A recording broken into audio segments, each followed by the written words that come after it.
मैं सुबह कागज तेरा नाम लेकर करता हूँ। तू ही मेरा पालने वाला है, तू ही रहमत वाला है। आज के दिन मुझे इल्म दे जो फायदेमंद हो, दनाई दे जो सही फैसला करने में मदद करे, और जुबान ऐसी दे जो सच और नेक बात बोले।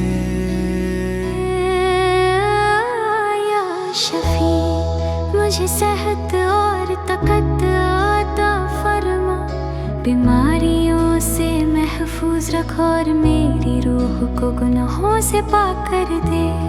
या सलाम मेरे दिल में सुकून डाल दे, मेरे घर में मोहब्बत और बरकत भर दे, और मेरे मुल्क में अमन और इंसाफ कायम कर।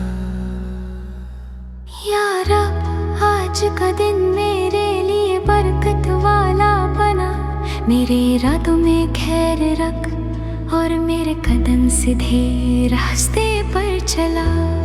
मुझे ऐसा इल्म दे जो अमल बन जाए और लोगों के काम आए।